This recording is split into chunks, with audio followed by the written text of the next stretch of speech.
एक साधु नदी किनारे अपना डेरा लगा के रोज बैठ जाता था और पूरा दिन वहीं बैठा रहता था और बीच बीच में ऊंची आवाज में चिल्लाता और बोलता कि जो चाहोगे सो पाओगे।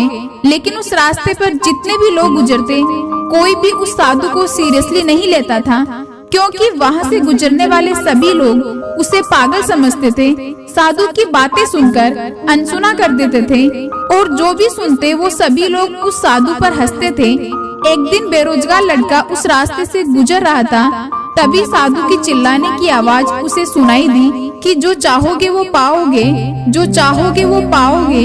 ये बातें सुनकर वो लड़का साधु के पास जाकर पूछने लगा कि बाबा, आप काफी टाइम से ऊंची आवाज में चिल्लाकर बोल रहे हो कि जो चाहोगे सो पाओगे, क्या आप ये सच बोल रहे हो? मैं जो पाना चाहता हूँ वो आप मुझे दे सकते हो?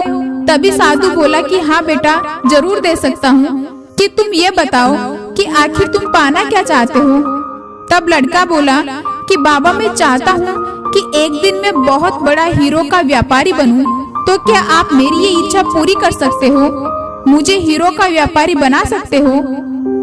साधु बोला कि बिल्कुल बेटा, कि मैं तुम्हें एक हीरा और एक मोती देता हूँ, जिससे तुम जितने चाहे हीरे मोती बना सकते हो।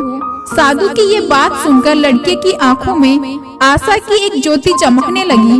फिर साधु ने लड़के को अपनी दोनों हथेलियां आगे करने को कहा, तो साधु लड़के की एक हथेली पर अपना हाथ रखा और बोले कि बेटा, ये दुनिया का सबसे अनमोल या कीमती हीरा है, इसे समय कहते हैं। इसे तुम अच्छे से अपनी मुट्ठी में जकड़ लो, ताकि इसके साथ तुम जितने चाहे हीरे बना सको। इसे कभी भी अपने हाथ से निकलने मत देना। फिर साधु ने अपना हाथ लड़के की दूसरी हथेली पर रखकर कहा कि बेटा, ये दुनिया का सबसे कीमती मोती है, इसे धैर्य कहते हैं। अगर तुम्हें किसी भी काम में अपना समय लगाने के बावजूद भी तुम्हें अच्छे रिजल्ट ना मिले, तो इस धैर्य नाम के मोती को हमेशा अपने पास रखना। मतलब कि उस समय धैर्य रखने की सबसे ज्यादा जरूरत होगी। अगर धैर्य नाम का ये मोती तुम्हारे पास है, तो तुम दुनिया में जो चाहो वो हासिल कर सकते हो। उस लड़के ने बड़े ध्यान से साधु की बात सुनी, साधु को धन्यवाद बोलकर वहाँ से चला गया। उसे सफल होने के 2 गुरु मंत्र मिल गए थे। तभी उसने ठान लिया था कि वो अब कभी भी अपना समय फालतू नहीं गवाएगा और हमेशा धैर्य से काम लेगा, हर काम में पेशेंस रखेगा। लड़के ने कुछ समय बाद हीरे के एक बहुत बड़े व्यापारी के काम करना शुरू किया। कुछ सालों तक वो दिल लगाकर हीरे का व्यवसाय के बारे में सब कुछ सीखता रहा और एक दिन ऐसा आया कि अपनी मेहनत और लगन से अपना सपना जो उसने देखा था उसे साकार करके हीरे का बहुत बड़ा व्यापारी बन गया।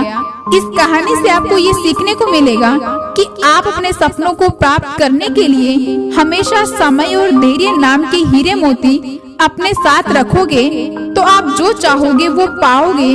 अगर कभी अपना समय नहीं गवाओगे और कितना भी कठिन समय क्यों ना हो, हर परिस्थिति में हर पल धैर्य बनाकर रखोगे, तो आपको सफलता जरूर मिलेगी।